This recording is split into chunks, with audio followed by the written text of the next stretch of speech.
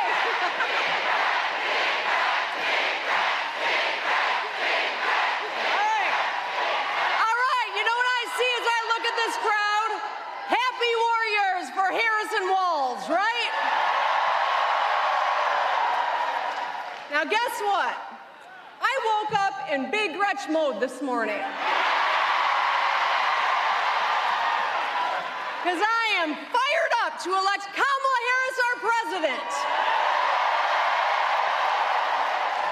And I am excited about our next Vice President, Tim Walz.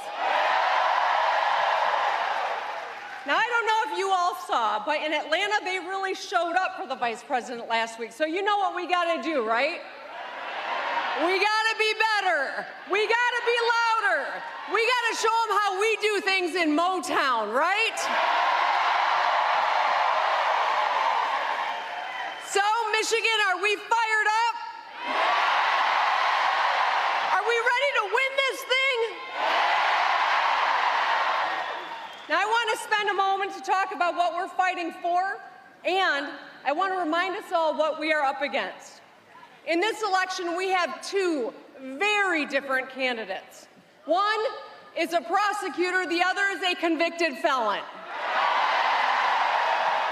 One is an attorney general who served the public by taking on big banks, and the other is a fraudster who only serves himself.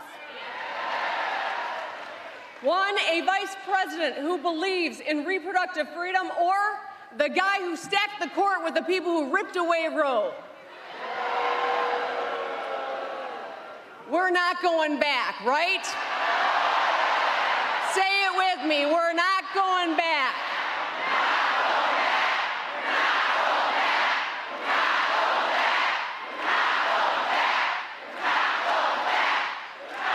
Kamala Harris wants to move us forward and the other guy wants to take us back, but guess what? We're not going back. Kamala Harris solves problems, and the other guy is a problem. We're not going back. Kamala Harris fights for our freedoms, and the other guy wants to take them away, but we're not going back. You all are doing a great job. I love you. Kamala Harris's vision for our future is all about freedom. Can you all say, hell yeah? The freedom, not just to survive, but the freedom to get ahead. Hell yeah. The freedom to breathe clean air and drink clean water. Hell yeah. The freedom to be who you are and love who you love. Hell yeah. The freedom to be safe from gun violence in your school, in your house of worship, or in your community. Hell yeah. And the freedom to make your own damn decisions about your own damn body. Hell yeah!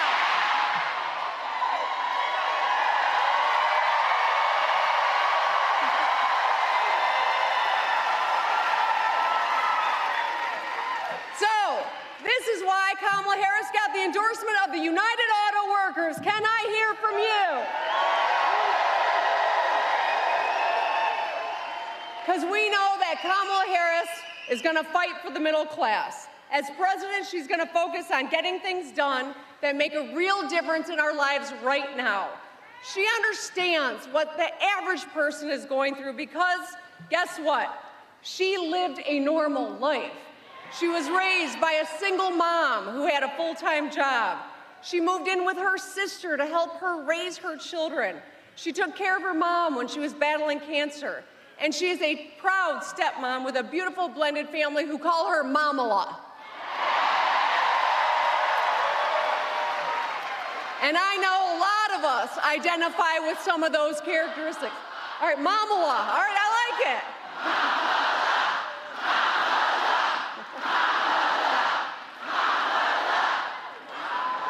And so I want to say a few words about my good friend Tim Walz, too. Now, yes, he's a fellow Great Lakes governor, a good Midwesterner, but Tim and I get along because we both lead according to a three-part strategy. Get shit done.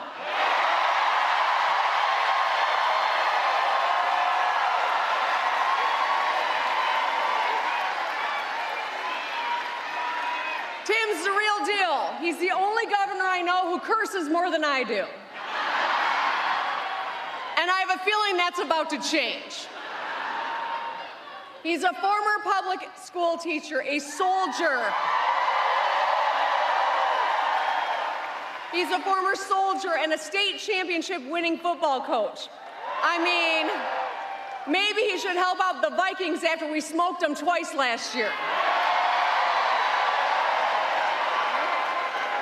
I'm just saying. Okay. You can't take away our Lions' pride, right? All right. But here's the thing. He's been an incredibly successful governor. Like Vice President Harris, Tim worked across the aisle to build consensus. He passed the largest infrastructure bill in Minnesota. He cut taxes for working families, delivered school meals for every child, protected public safety, grew Minnesota's economy, and so much more. Now, if a lot of that sounds familiar, it's because Tim and I have been trying to outdo one another on all these fronts for the last couple of years.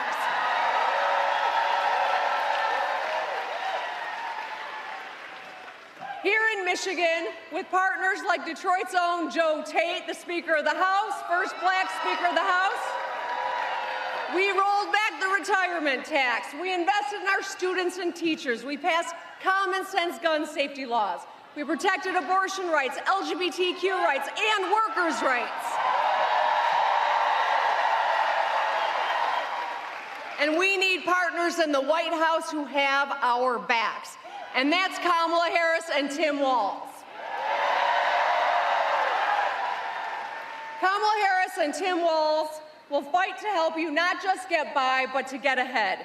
Because every American deserves a path to prosperity, every one of us. They will fight to lower the cost of prescription drugs, make child care, pre-K, and elder care more accessible and affordable. And they will go after corporations that slap on junk fees and surprise late charges. The truth is, we cannot afford another 4 years of Donald Trump. Let's just look at his record. He did zilch on infrastructure, fail. He tried slashing Medicare and Social Security and repealing Obamacare. Thankfully, he's a failure there too.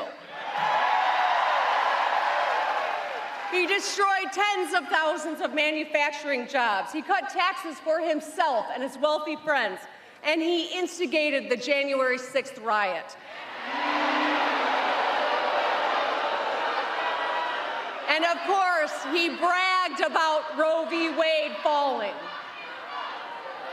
So, a second term of Donald Trump would be an unmitigated disaster. We cannot trust Donald Trump, and we must make sure he does not get back into the White House.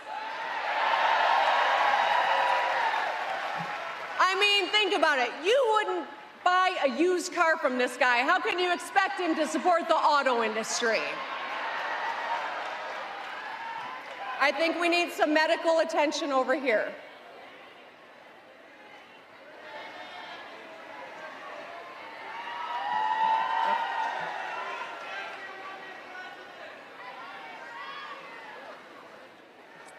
I can see someone coming. Let's give the individual a little space, please. Okay, okay. Thank you. Thank you. Thank you for looking out for one another, everyone. That's what Michiganders do. So you can't trust Donald Trump. What I was saying is you wouldn't buy a used car from this guy, much less trust him with the auto industry, right? You wouldn't let him pick up the tab at dinner or trust him to pick up the tab at dinner. How can we trust him with the world's biggest economy? You can't even let him count his own strokes on the golf course. How can we trust him to protect the rule of law? So there is a lot at stake in this election, my friends. We can send Donald Trump packing again, and Michigan is going to do it.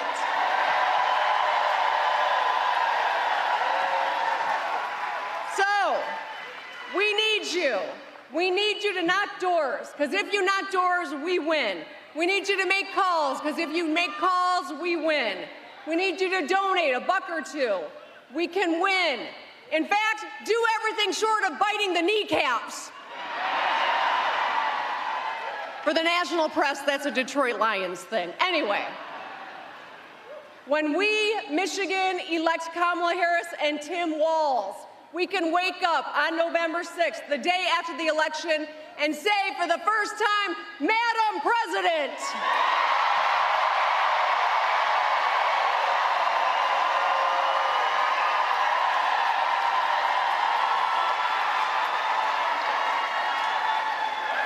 We need a strong woman in the White House, and it's about damn time. And a good man by her side in Vice President Tim Walz. Let's get it done, Michigan. I love you.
Michigan Governor Gretchen Whitmer. They are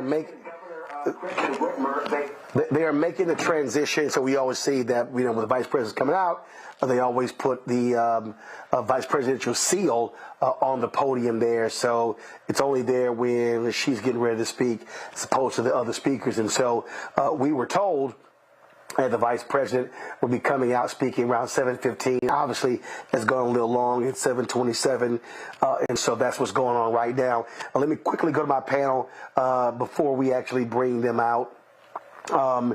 You heard there very quickly. You heard there. I'm going to go to Tanya real quick. Tanya, you heard them talk about Donald Trump wanting to leave for the automotive industry. You heard Sean Fain talk about how he basically has flipped on EVs, and so that's a huge issue. We talk about union workers there in Michigan. Yes, his record will indict him. He can talk about what he's going to do going forward, but the best indication of what he's going to do is what he's already done or haven't done, given that he had the opportunity to do so during his 4 years as president. And so that's what he's fighting against, really, is his own record, which, as I said, is going to be the source of his indictment. He has had the opportunity to help all of these different groups, and he failed to do so. And so why should we trust, why should the voters trust that he'll do something different if he were to serve again as president? Robert, remember he promised all these jobs, I think it was Foxconn, coming to Wisconsin. None of that actually happened as well. And so they could also hit him on that. He made lots of promises to blue-collar workers in these Rust Belt states, did not deliver. Absolutely, and I think now they have the ticket necessary in order to do exactly that. And as I said earlier, they also have the coalition that Donald Trump doesn't have. Donald Trump went to Georgia and trashed the very popular Republican Governor Brian Kemp, trashed the very popular Secretary of State, trashed pretty much any Republican that wasn't a dyed-in-the-wool MAGA. You're not going to see those people hit the campaign trail for him when he's not there. It's a one-man show. Compare that to Vice President Harris, where she can trust Gretchen Whitmer, to hit the campaign trail for her in Michigan. She can trust Hill Harper, who unfortunately didn't win his primary, to hit the campaign trail for her. She can trust in the entire delegations there and across the country, because you have a united Democratic Party that is united in their messaging. It's very simple. You have a prosecutor versus a felon. You have somebody who supports women's rights versus a rapist. You have somebody who's going to stand up for the middle class versus somebody who is going to rape the middle class. And I think that drawing that contrast is what the American people have to see. And we're seeing that in polling, where Donald Trump, who was at one point in time up 5 or 6 points in the national polls, most recent polls have him down 5 points. And so in 3 weeks, we've seen Donald Trump squander perhaps the largest lead in American political history. And when we write the legends on this in years to come, when we look back at it, we will say this may be one of the biggest choke jobs in American history, in addition to seeing as one of the most triumphant moments for a candidate coming out of nowhere, coming from where Kamala Harris was in 2020, to really igniting the nation and becoming that voice of the future. And that is what Republicans are afraid of. And this is why we're seeing more and more outlandish attacks. None of them seem to be landing. Right. Avis Jones DeWeaver, he also has been trying to disavow Project 2025. But actually, this dropped today. This is a photo of Donald Trump on a private plane, a 45-minute plane ride with the CEO of the Heritage Foundation, Kevin Roberts. It's a little hard to say you didn't know the guy and you never met him when this is a photo of you on a private plane flying to their conference. This man lies like he breathes. So why are we surprised to see any of these things that keep coming out about him that is counter to what he is telling the public? Okay.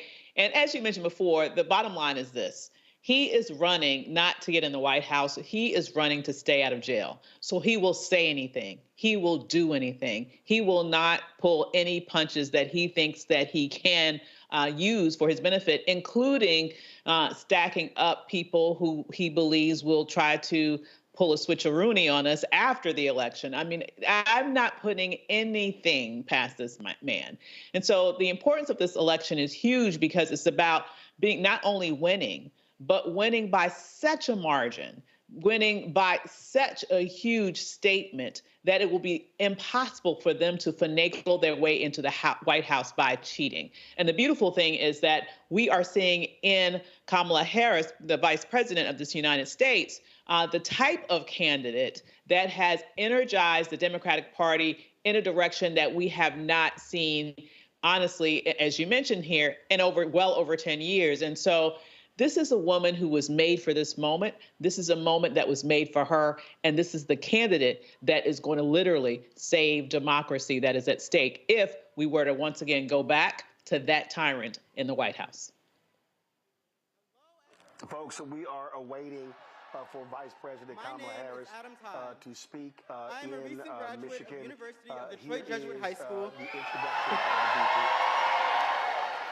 And I am excited to attend Wayne State University in the fall.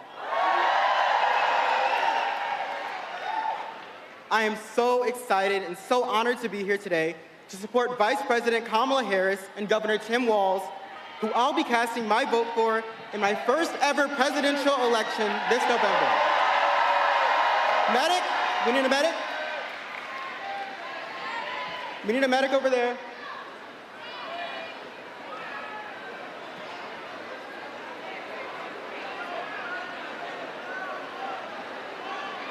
Do you have a medic yet?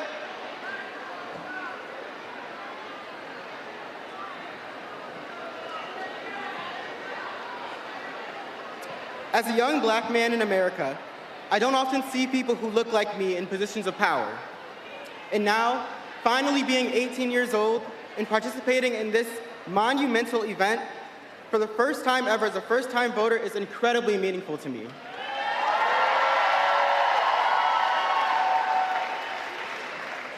There are so many reasons I'm proud to cast my first ballot for Vice President Harris. She's been a champion of so many causes that are close to my heart. There's a lot I could say here, but you guys have already been standing for a while, so I'll just give you one example. Protecting our environment. Since the 6th grade, I've been involved in environmental projects in my community, like my elementary and middle school's Solar Energy Club, where we advocated for solar panel installations and educated students on the renewable energy benefits. This passion continued into high school, where I became the president of University of Detroit Jesuits Environmental Club.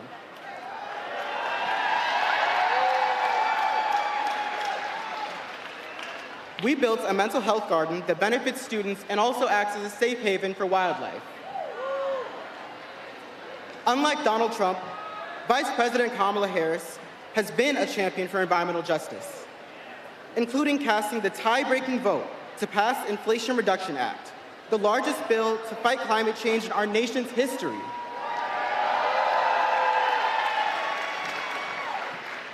This is the kind of leadership that really matters to young voters.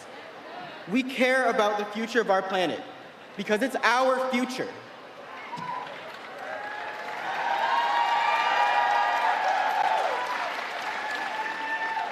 And Vice President Harris and Governor Walz actually know how to connect with young people. They not only realize the importance of engaging with us, but they actively listen to our voices and our perspectives. Donald Trump won't fight for us. He'd drag our country backwards. Kamala Harris has a vision to move our country forward, and she's fighting for all of us and for our future.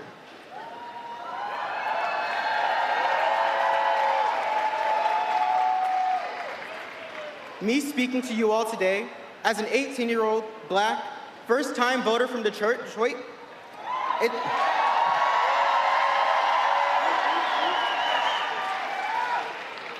it's just one example of how she is listening to the voices of young people.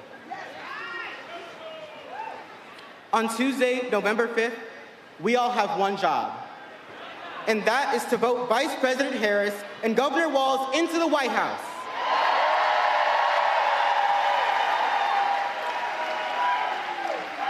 And now, please join me in giving a warm Detroit welcome to our next Vice President, Tim Walz.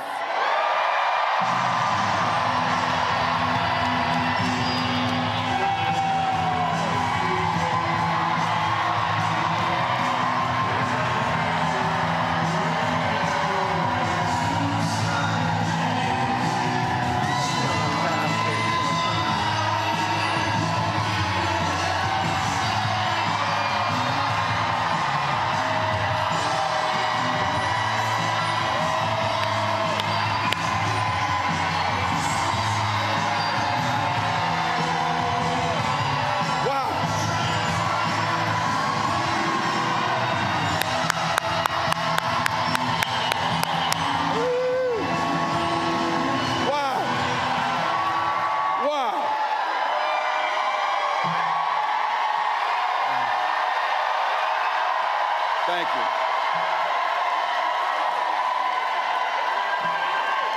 A big thank you to Adam. I think we can all agree our future's pretty bright. Thank you, Adam.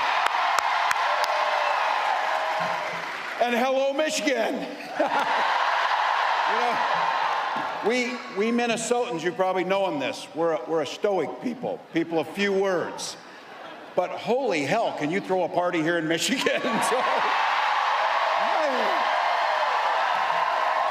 Wow.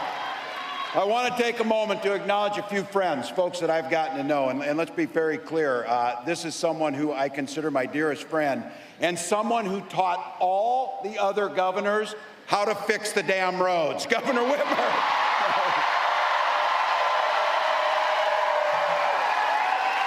You have got a treasure in Michigan. And I'll tell you what, we share a lot between us in the upper Midwest. We share. Oh, we need some water. We have somebody down. We need some water. Medic. We need a medic right here. You got somebody here? Got him? All right, we got a medic on the way. Thank you for caring for your neighbors. Thank you for showing what Michigan does. Look, we share a lot of things. That's one of them. We're neighbors and we're not weird, that's for sure. But I got to tell you, something else we share is a care for the incredible natural resources. We in the upper Midwest, in our states, we care for 20% of the world's fresh water in those Great Lakes. And The Great Lakes have no better friend than your Senator Stabenow. I got some members of Congress I had the privilege of serving with and some that are new to that place. Let's be clear. We got to put gavels in the hands of these Democratic representatives so that we can get some work done. My friend Dan Kildee, Debbie Dingell, Haley Stevens, Alyssa Slotkin, Hillary Scholten, Representative Thander, I believe just won a primary here, Wayne County Executive Warren Evans, and the chair of the Michigan Democratic Party, Lavora Barnes. Thank you. And I want to just take a moment. It's been a pretty interesting 24 hours for me, I'll have to be honest.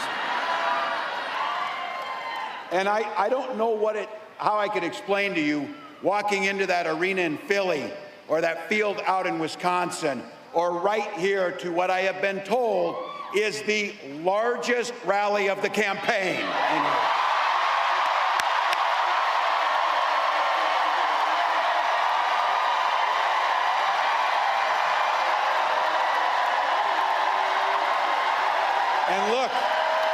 And look, this is a place full of working folks, students, folks who care. And I think about this. You came out here early, found a place to park, stood in the sun, sat here and wait, and you did it.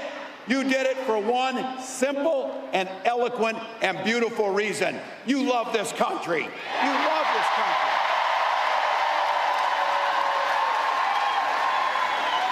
I couldn't be prouder to be on this ticket and to help make Kamala Harris the next president of the United States.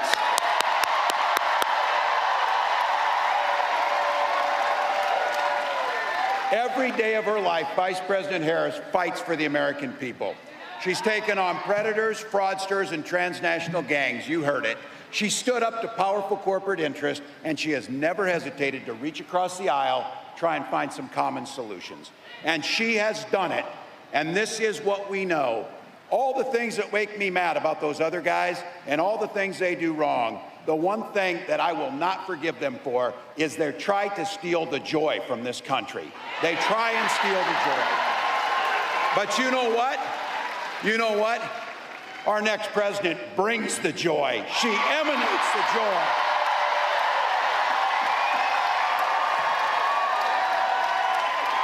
I know a little something about that commitment to people. I was born in a small town of 400 people in Nebraska, and community was the way of life. My mom and dad taught me you show generosity to your neighbors and you work for a common good amongst them. At 17, I joined the Army National Guard.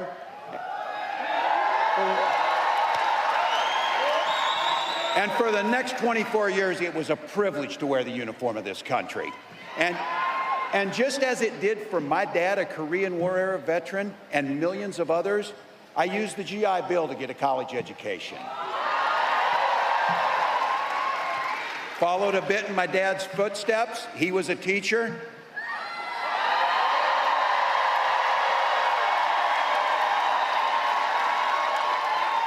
My brothers and sisters were teachers. And they married teachers. I had the privilege of teaching high school social studies. And I coached the football team. We did win a state championship. I tell you that because don't ever close the yearbook is my pro tip to you. My students are the ones who encouraged me to run for office. I never thought much about it. But they saw in me what I hope to instill in them, a commitment to the common good, a true belief that one person truly can make a difference in their world. I lived in a district where I didn't know this at the time. Only one other Democrat since 1892 had won that district. And on that election night, my neighbors graced me with the opportunity to go to the United States Congress and represent them.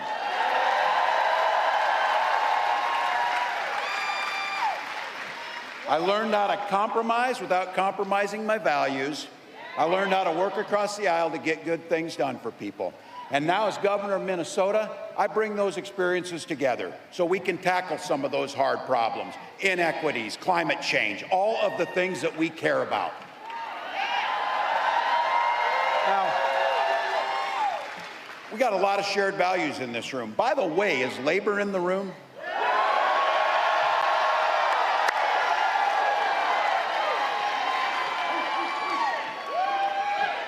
This might be my chance to use it. Yeah.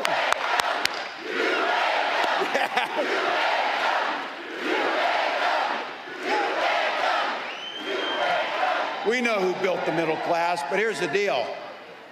What we know is Donald Trump, he sees the world a bit differently than we see the world. And I've been saying it, he doesn't know the first thing about service because he's way too busy serving himself. This is a big difference, again and again.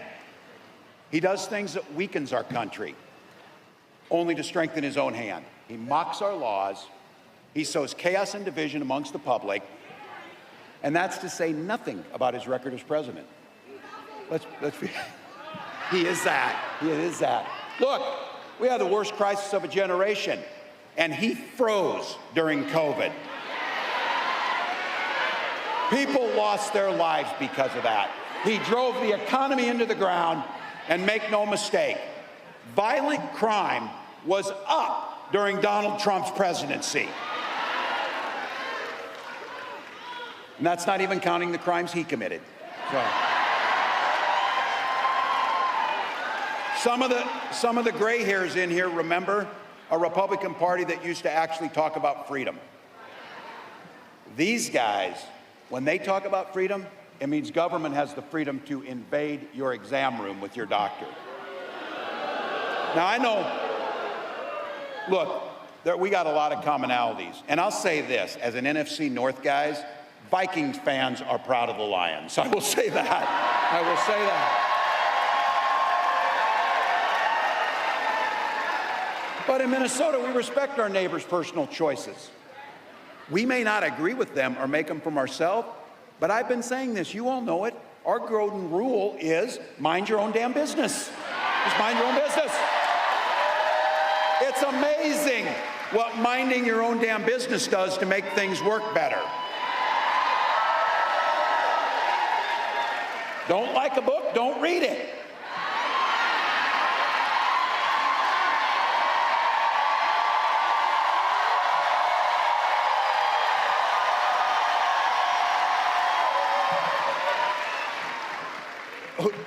Is there anybody in America sitting around in a bar, a bunch of people talking and say, you know what we need in this country?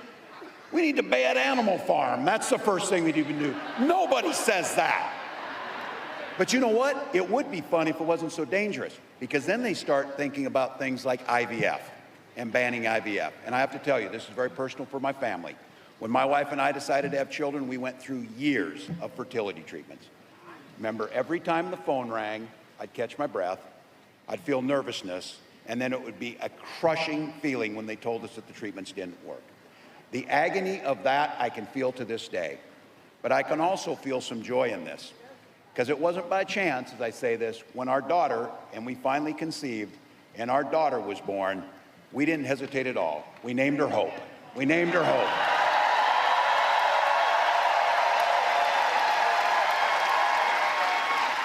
But I do have to tell you something about hope. My wife always tells me this. It's not a damn plan.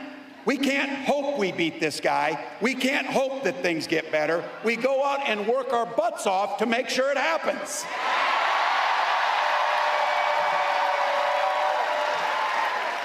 So when our next president walks out here and she talks about freedom, she means the freedom to make your own health care decisions. And when she comes out here and talks about that our children should be free to go to school without being shot dead in their classrooms. Look, we believe strongly in Minnesota in the Second Amendment, just like you do. But we also believe strongly in common sense gun violence prevention law.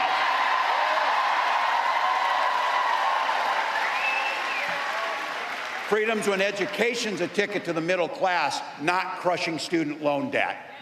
And it's a place where we know freedom means we settle our political differences not through violence, but with our votes.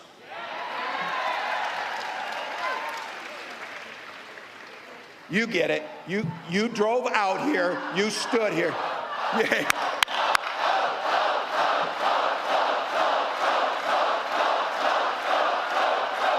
Please.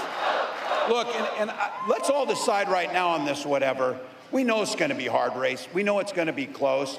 But let's don't be so close that these guys have anything to say. Let's don't be so close that there's anything. Let's just win the damn thing by a broader margin.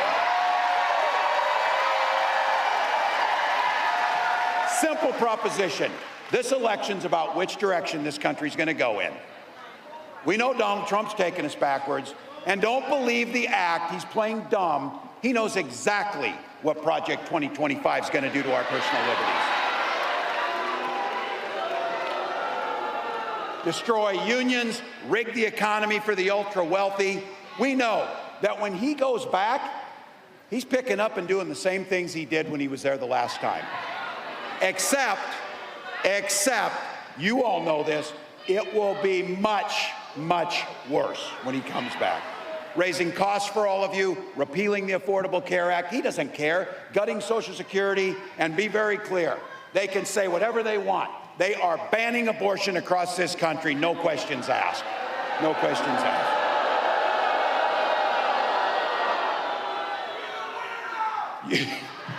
Yeah, you think this guy cares about you or your family? His running mate has the same dangerous and backward agenda as Trump. Well, heck, you all know it. Every regular person in the heartland went to Yale, had Silicon Valley billionaires fund his career, and then he writes a book trashing the very community that raised him. That whole thing is, I wasn't calling anybody names. I was just making an observation about them. We can see it. And here's my thing. There's a lot of things going to happen, by the way. We got about 91 days, and I keep telling people this, 91 days. My God, you can do anything for 91 days. 90. Christ, I haven't slept in 24 hours. You know why? We'll sleep when we're dead. We'll sleep when we're dead. Get it done.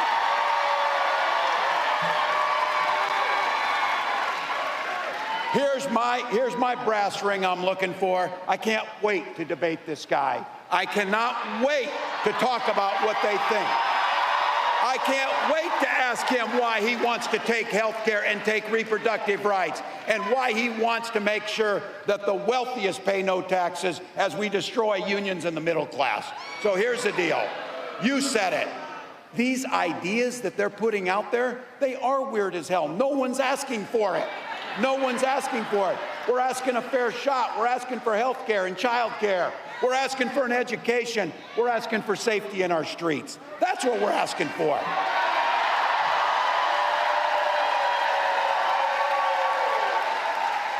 And we're going to get it because that's what this campaign's about. It's about moving forward. Look, you know that Kamala Harris believes that you should be making the own choices in your life. She believes that every person should have an opportunity to enter the middle class. She believes in something so beautiful and simple with joy. She believes in the promise of this great nation.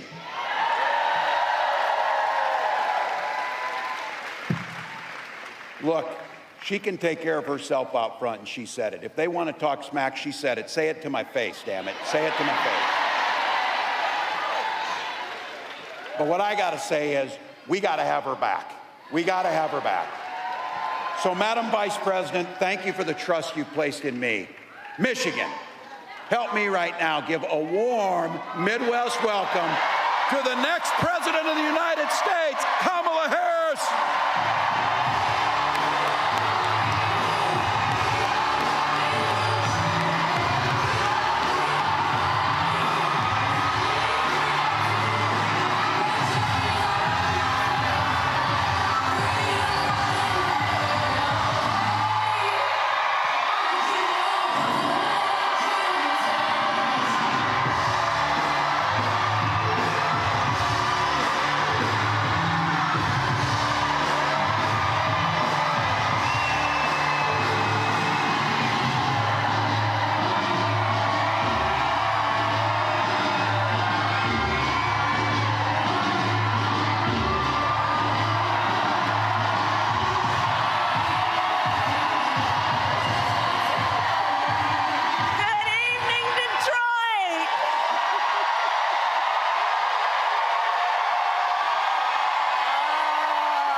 together.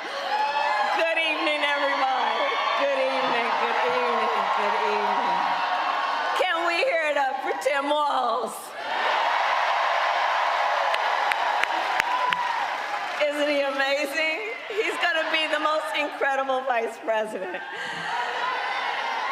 All right, so it is good to be back and to be with so many incredible leaders. I love you.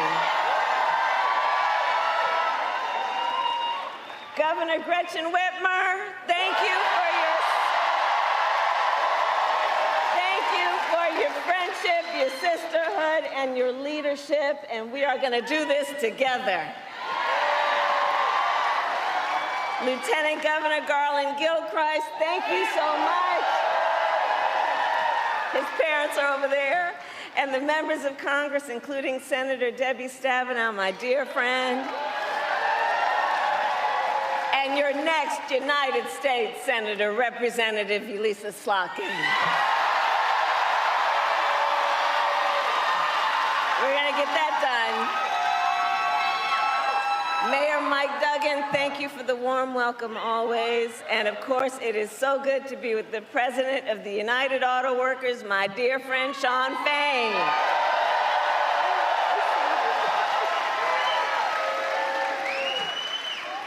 And last week, it was my honor, it feels like last year. Last week, it was my great honor to accept the endorsement of the United Auto Workers.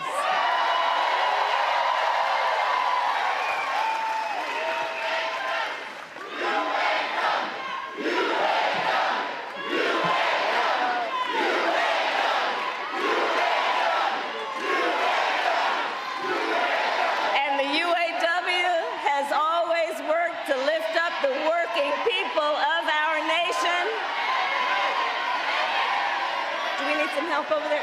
We need a medic over there, please. There should be medics in each corner. We're good? Okay. All right.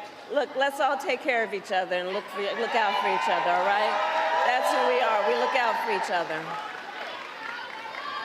Okay. So, as I said to Shawn, as I talked to Shawn about this election is going to be a fight. We like a good fight. When you know what you stand for, you know what to fight for. We know what we stand for. So I'm so proud to have UAW by my side because y'all know how to fight and you know how to win. Today, I also bring greetings from our incredible President Joe Biden. That's right. Joe. That's right.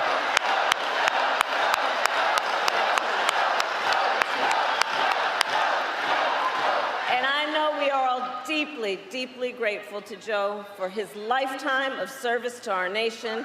And we thank you, Joe Biden, each and every day for all you are and all you still have yet to do.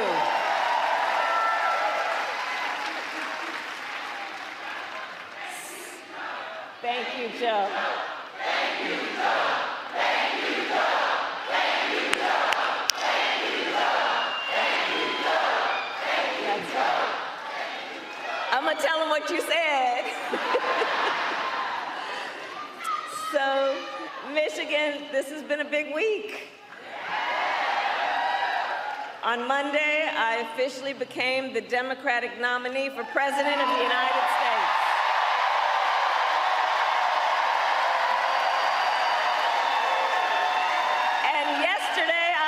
My running mate in this campaign, Governor Tim Walz. And as you just heard, he has an incredible record as governor of the great state of Minnesota. And to those who know him best, some people are just getting to know him, but I'm going to tell you, you got to know him real quick because he's incredible. He's a serious, serious man. He has been a serious leader, and he loves our country. And you know, I've talked to some of the people who know him best, like his wife, Gwen. And to Gwen, Tim Walz's husband, to his To his kids, Hope and Gus, he is Dad. To his fellow veterans, he is Sergeant Major Walz. To the people of southern Minnesota for 12 years, he was a congressman. To his former high school students, he is Mr. Walz. And to his former high school football players, he was Coach. And in 90 days, the nation will know Coach Walz by the title Vice President of the United States. That's right. So it is so good to be back in Michigan. And listen, I am clear. The path to the White House runs right through this state. And with your help, we will win in November. We will win. And I know we are all clear about what we are up against. As many of you know, before I was elected vice president, before I was elected as a United States Senator, I was elected Attorney General, and before that, elected District Attorney, and before that, I was a courtroom prosecutor.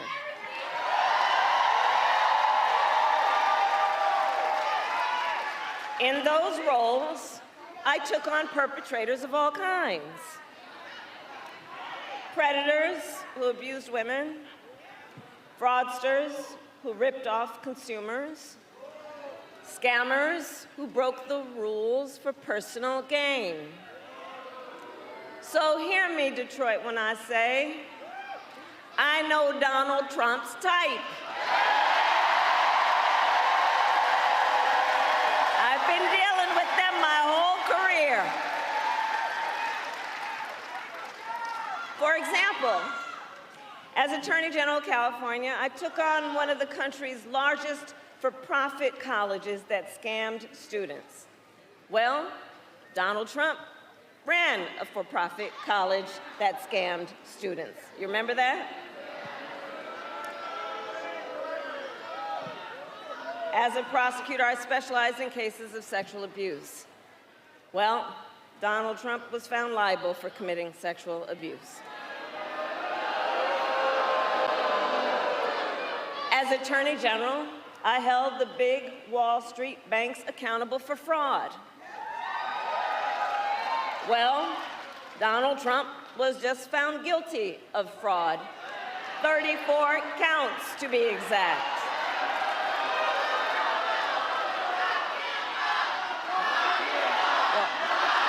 Hold on.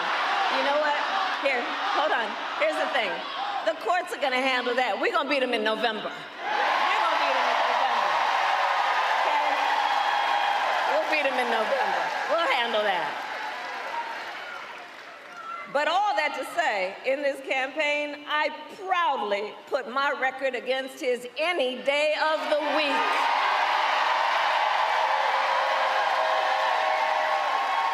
Any day of the week.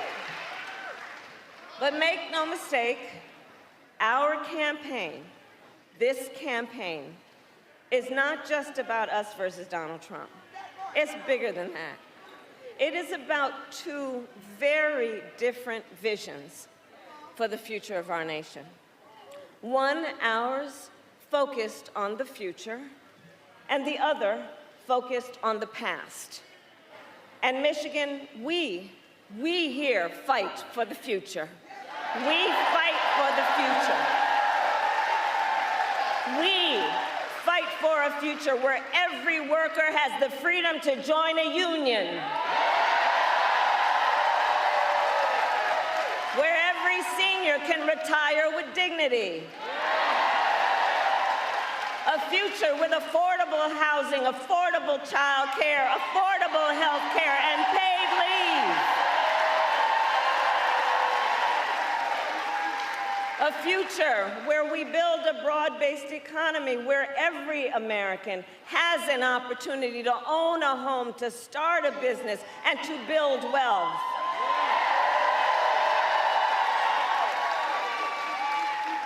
And understand, in this fight, we are joyful warriors. Because while fighting for a brighter future may take hard work, we all here know hard work is good work. Hard work is good work. We believe in a future where we lower the cost of living for America's families, so they have a chance not just to get by, but to get ahead. Because look, while our economy is doing well by many measures, prices for everyday things like groceries are still too high. You know it and I know it. When I was Attorney General, I went after price-fixing schemes. And when I am president, it will be my day one priority to fight to bring down prices, to take on the big corporations that engage in illegal price gouging, take on corporate landlords that unfairly raise rents on working families, to take on big pharma and cap the cost of prescription drugs for all Americans. That is the work we will do together. And all of this to say, unlike Donald Trump, I will always put the middle class and working families first. Because Coach Walz and I know the middle class built this great country of ours, and when the middle class is strong, America is strong.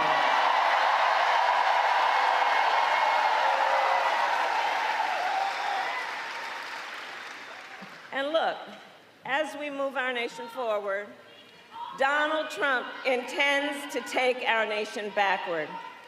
Just look at his Project 2025 agenda.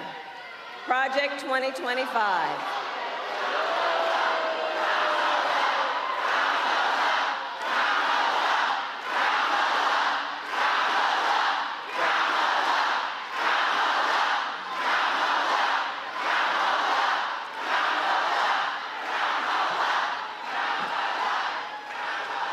Please do check out Project 2025, because I'm telling you, it is a plan. It is a plan to weaken America's middle class. Project 2025, if he is elected.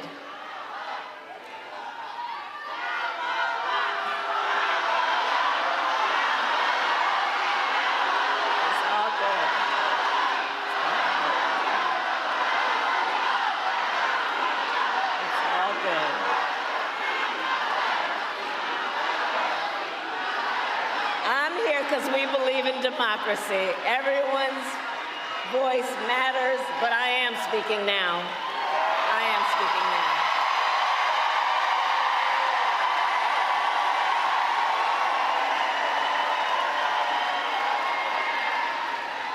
So Project 2025, look, if he is elected, Donald Trump intends to give tax breaks to billionaires and big corporations. He intends to cut Social Security and Medicare. He intends to surrender our fight against the climate crisis, and he intends to end the Affordable Care Act. You know what? If you want Donald Trump to win, then say that, otherwise I'm speaking.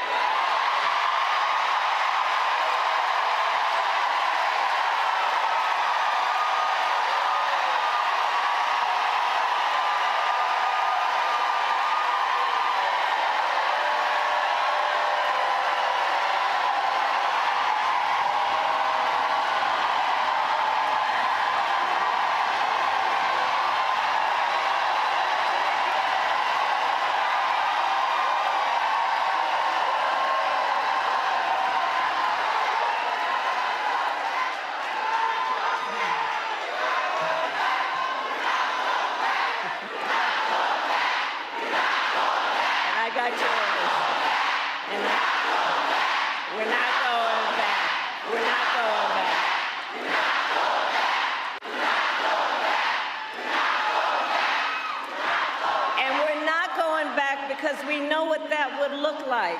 And again, understand, Donald Trump intends to end the Affordable Care Act and take us back to a time when insurance companies had the power to deny people with pre-existing conditions. We all remember what that looked like. And we're not going back. We're not going back. Our fight is a fight for the future, and it is a fight for freedom.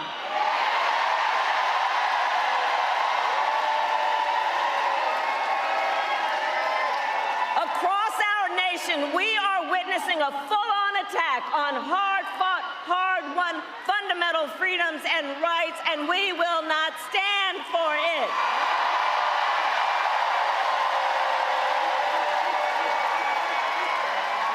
Attacks on the freedom to vote, attacks on the freedom to be safe from gun violence, the freedom to breathe clean air and drink clean water, the freedom to love who you love openly and with pride, and the freedom of a woman to make decisions about her own body and not have her government tell her what to do.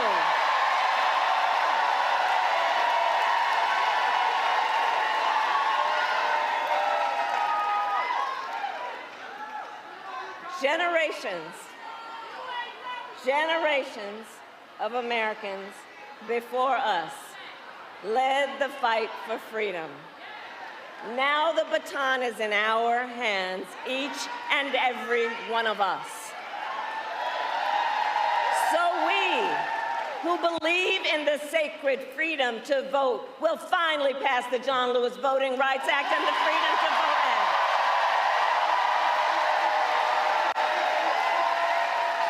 We who believe in the freedom to live safe from gun violence will finally pass an assault weapons ban, universal background checks, and red flag laws. We who believe in the freedom to organize will pass the PRO Act and put an end to union busting once and for all. And we who believe in reproductive freedom will fight for a woman's right to choose. Remembering what Donald Trump did to pick 3 members of the United States Supreme Court with the intention that they would take away this freedom, and they did as he intended. We who are paying attention to the fact that now over 20 states in our country have a Trump abortion ban, many with no exceptions, even for rape and incest. And we all know if he wins, he would sign a national abortion ban to outlaw abortion in every state, and that would include the great state of Michigan. But we're not going back.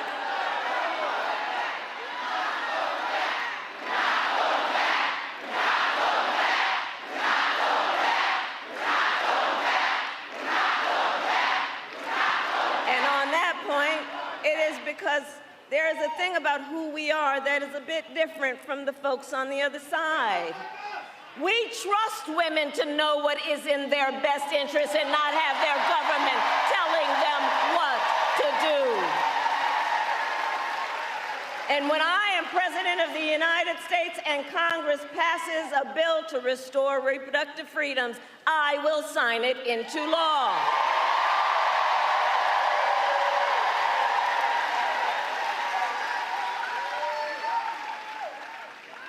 So Michigan, here's the thing. So much is on the line in this election. And we gotta remember, you know, we knew who he is and what he was about in 16 and in 20, but there's also something else that has happened recently that we really have to prioritize in our mind about the danger we're looking at. Last month, the United States Supreme Court basically just told the former president, who has been convicted of fraud, that going forward, he will be immune no matter what he does in the White House.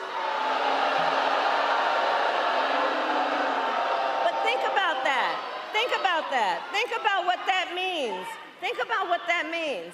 The man has openly vowed, if reelected, that he will be a dictator on day one. Think about what that means when he said that he will even, quote, terminate the Constitution of the United States. Because let us be very clear, someone who suggests we should terminate the Constitution of the United States should never again stand behind the seal of the President of the United States. Never again.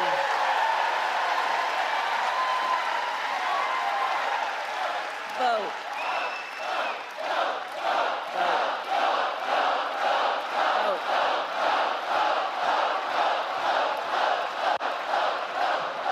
That's right. So here's the thing, to your point. When it comes down to all of the things that are important about this, I think the most important thing that I love you back, and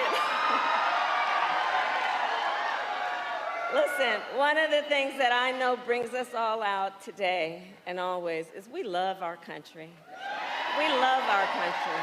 We love our country. And I do believe it is the highest form of patriotism to fight for the ideals of our country. That is how we preserve the promise of America. After all, the promise of America, think about it, is what makes it possible for Tim Walz and me to be together on this stage today. Think about it.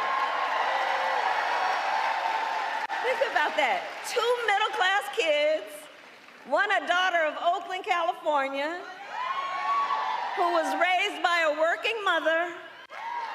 I had a summer job at McDonald's.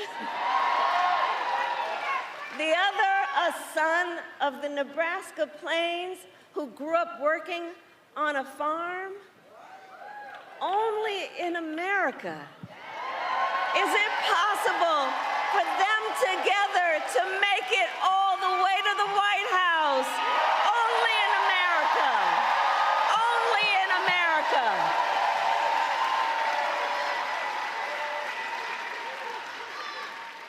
So we are running this campaign on behalf of all Americans, from red states to blue states, from the heartland to the coasts. And when elected, I promise you we will govern on behalf of all Americans. I promise that.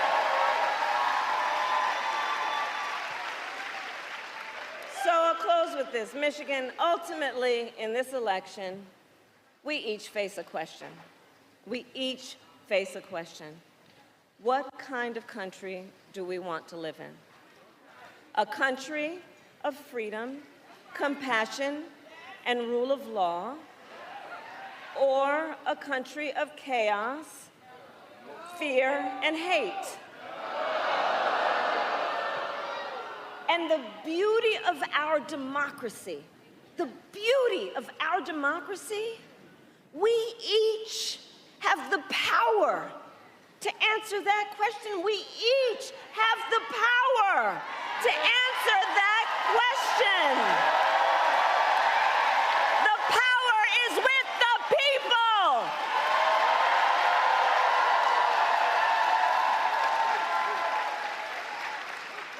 So in the next 90 days, we need you to use your power. We need you to knock on some doors.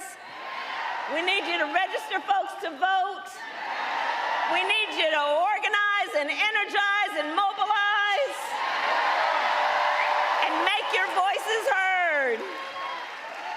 So Michigan, I ask you, are you ready to make your voices heard? Do we believe in freedom? Do we believe in opportunity? Do we believe in the promise of America? And are we ready to fight for it? And when we fight, we win. God bless you, and God bless the United States.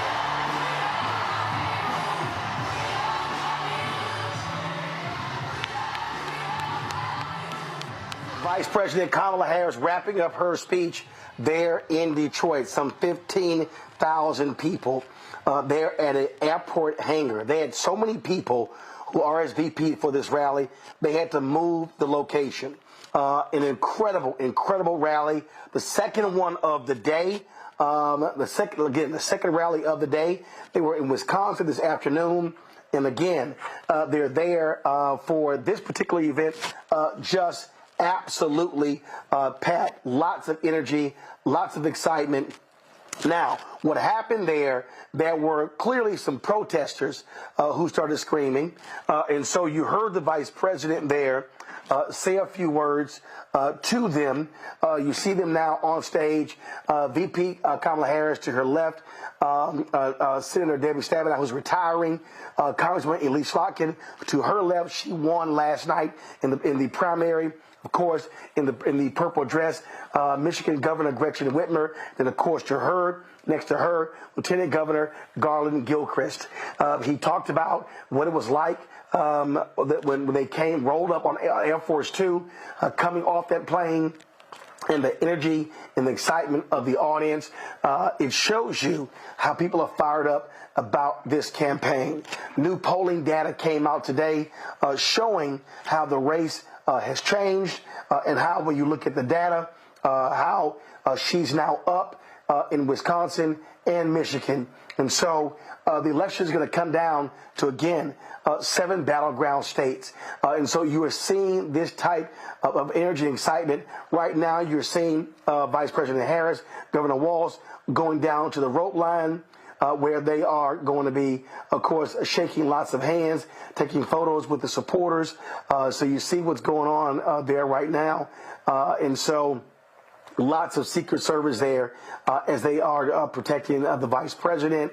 And so, again, folks, absolutely amazing rally here. And again, you see how Democrats are energized with Harris now at the top of the ticket. Energized in terms of these rallies. The reality is there wasn't a single rally that President Joe Biden had that attracted 10, 15,000 people. The kind of money they've raised last month, $317 million in the first 24 hours. In the first 24 hours since Walz was named as the VP nominee, they've raised $36 million. $36 million. A lot of that money coming from teachers. Also, a lot of them first-time donors as well. And most of those donors, I saw this 75 or 80% donations, less than $200. You see the folks there in the red shirts, the UWA workers. And so you've got a lot of different people who are there, regular, ordinary folk, union workers. You see lots of white voters, African Americans, and others. And so you are seeing a really intense campaign. And so let me do this here. I showed you this yesterday. They are moving on to new locations. Give me a second. I'm going to show you where they're going to be over the next 3 days. Someone was telling me about some weather issues that are happening in Raleigh, North Carolina. Not sure if that is still taking place. If the rally's still going, go back to the rally, please. So I'm going to be pulling up the graphic here, just showing you where these other events are taking place, so you are aware. And so here's the deal, folks. Let's see here, give me a second. On tomorrow, they're supposed to be in Raleigh, North Carolina. The day after, Phoenix, Arizona. And then August 10th, Las Vegas, Nevada. And so they're going to be in those 3 cities. And so already massive rally yesterday in Philadelphia, 2 today, Detroit and Wisconsin. And again, going to North Carolina, going to Arizona, and going to Nevada. Those are, of course, 6 of the 7 battleground states that are looking at. The only one that you don't see on there is Georgia. She, of course, was in Georgia last week, but that was before picking Tim Walz. Governor Tim Walz is her nominee, so I'm quite sure they're going to have planning a rally there soon. They're going to be hitting other places as well. Like I said, some 15,000 people attending this rally today, and so lots to cover. And so we appreciate all of you for staying with us on all of our channels, on our YouTube channel. If you're on YouTube, y'all hit the like button because nobody else is doing this. Hey, I was told the cable nets had bailed out. They were not fully covering it. We are committed to covering in full all of these rallies that Vice President Kamala Harris has. And so that's the work that we are doing. And so we want y'all to support the work that we do. Because again, other networks, look, make their own decisions. We're the only black-owned news network. We're the only daily black news show. Go back to the rally, please. The show, let me go back to the rally. We're the only ones who are doing this work. We're the only ones who are committing this level of resources every single day to bringing you the stuff other networks are not bringing you the kind of guests that you're not getting elsewhere. And so that's what we're doing. And so we appreciate all of you for watching. We appreciate you for being with us. And again, not sure how long the VP and the governor are going to be, of course, working this rope line, but they understand the importance of meeting the voters, touching the voters. And so these events have played a crucial role in the building of this campaign. And you're seeing what happens, the results in the polling data. You're seeing an enthusiasm gap. You're seeing it in the fundraising. You're seeing it in the volunteers. And not just in those 7 battleground states. We're seeing people who are volunteering in Florida, in Texas, in Tennessee, other places. This is having an impact on down ballot races as well. Not just U.S. Senate, not just House races, but also state races, local races.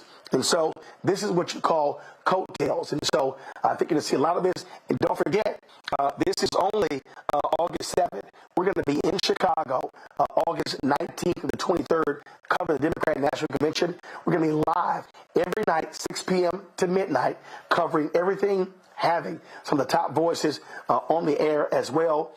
And again, the only black news network. We're going to be doing this every single night. What we're doing here at the Black Star Network, nobody else is doing. Ebony is not doing what we're doing. Essence is not doing what we're doing. Black Enterprise is not doing what we're doing. Blavity is not doing what we're doing. The Griot is not doing what we are doing. None of these folks are. This is a moment, and this is where black-owned media, again, Revolt's not doing what we're doing. TV One's not doing what we're doing. BET is not doing what we're doing. So just understand why these things matter, why black-owned media must be standing up. Where we were with TV One in 2008 when Obama was running is exactly why we're doing what we're doing right now in 2024, covering this race in this moment, speaking to these issues. And so, again, folks, you see that they continue to be on the road line. Not sure what the heck. This is probably the live feed from the pool camera. It's probably what this is. And so, but you still see the vice president there, folks. We're gonna do this here. I'm gonna save my voice. I'm almost over COVID. Still trying to get my voice back 100%. Been doing lots of liquids, lots of rest. Thank you for all of your prayers. Folks are sending me text messages and things like that. So I totally appreciate it. But do me a favor, folks. Support the work that we do. We don't get the support of advertisers like these white mainstream networks. We don't. I'm battling them every single day. There's a lawsuit going against Pepsi right now. PepsiCo has done nothing for us. They've been playing games as well. So you know what? That's what's going on. So what we want you to do, support the Black Star Network. Your resources are critical to our survival. We want to be traveling around the country, taking the show on the road in September, in October, in the first week of November. Because we want to hear your voices. I'm sick and tired of listening to white people in diners on Fox News and MSNBC and CNN. Black people also have something to say about this election. And so we want to be able to hear from you, to talk to you, to get your perspective. So our goal is real simple. There's no amount that doesn't matter. We ask folks to give $50. You can give less, you can give more. We appreciate every single dollar. So send your check and money order, P.O. Box 57196, Washington, D.C., 20037-0196. Cash App, $RM Unfiltered, PayPal, R Martin Unfiltered, Venmo, RM Unfiltered, Zelle, Roland at RolandSMartin.com, Roland at RolandMartinUnfiltered.com. Download the Black Star Network app, Apple phone, Android phone, Apple TV, Android TV, Roku, Amazon Fire TV, Xbox One. Shout out Joshua Allen, who just sent $20 via PayPal. Shout out Christine, who just sent $25 via Cash App. Shout out Cheryl Brody, who just sent $20 via Cash App. Shout out Alice Jones, who just sent $50 via Zelle. Laura Brown, thank you for your $5. It matters. Anita Nickens, $50. IVL Soaps, $25. Bonaventure, $25. Nicole Smith, $5. I'm telling y'all, I'm not. All of this absolutely matters. It goes to pay for staff, to pay for travel, to pay for live streaming, to pay for our equipment, all of this sort of stuff. It absolutely matters. Your support is critical to the work that we do. So keep giving, even when we sign off. Listen, it was almost 5,000 of y'all on YouTube.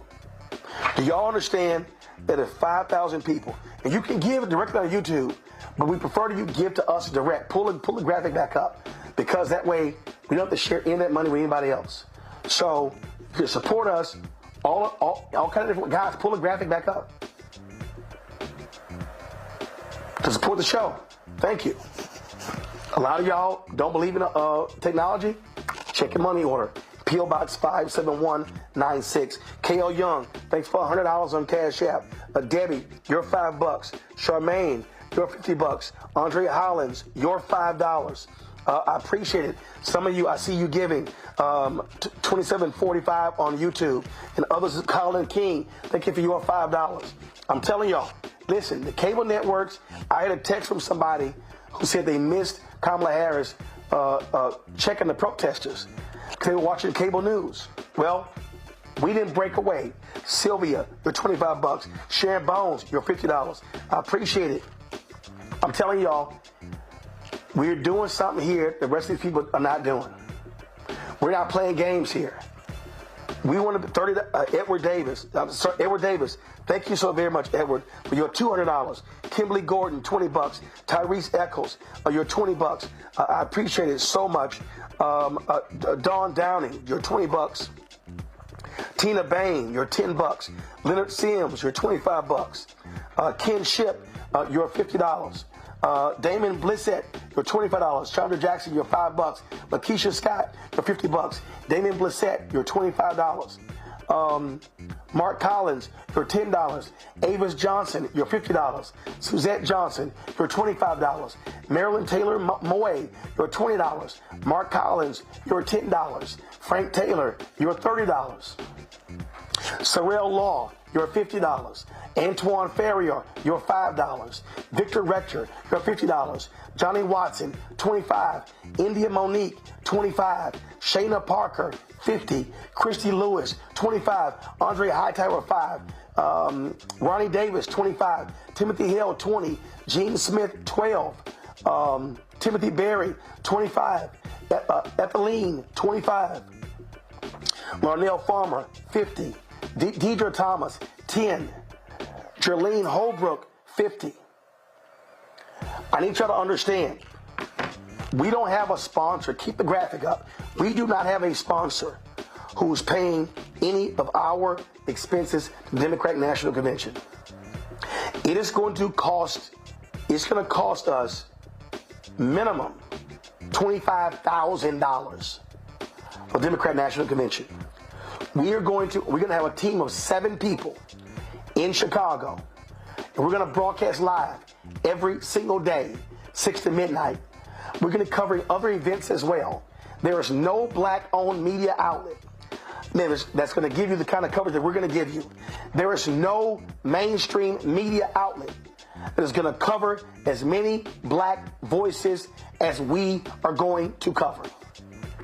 So when you support this show, you are supporting black-owned media. You are supporting the kind of news coverage that MSNBC, CNN, Fox News, ABC, CBS, NBC are not going to give you.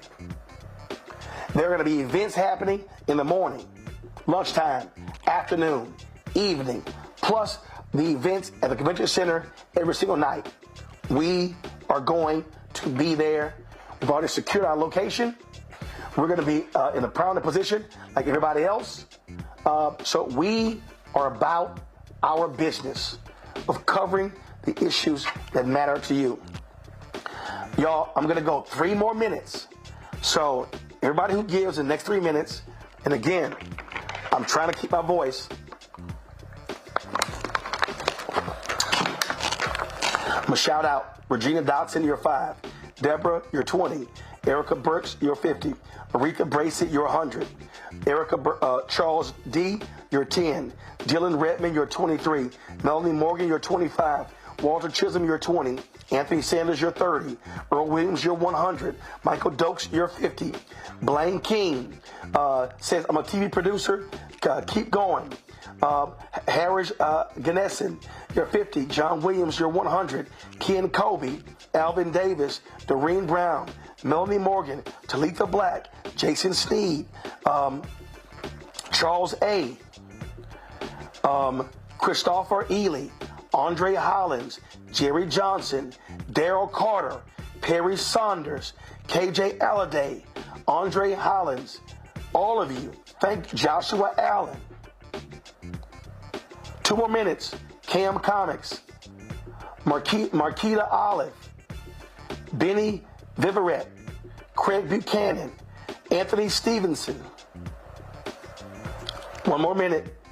Christine, LaWanda Rivers, Anthony Stevenson, Ora Lee, Terry Carter, Maurice Smith, Jennifer Medlock, Byron Watley, George, Courtney Benton, Chantel Scott. 30 seconds. Lalu B. Deidre Jackson. Marthenia Howard. Elena Boston. Sharice T. Cynthia Gilbert.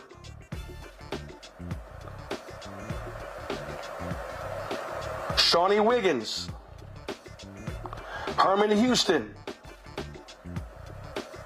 Sarita. Brandon Bracey. Thaddeus Patrick.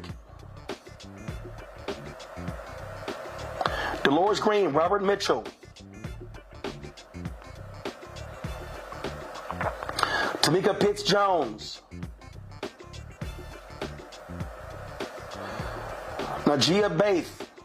Kathy Moore.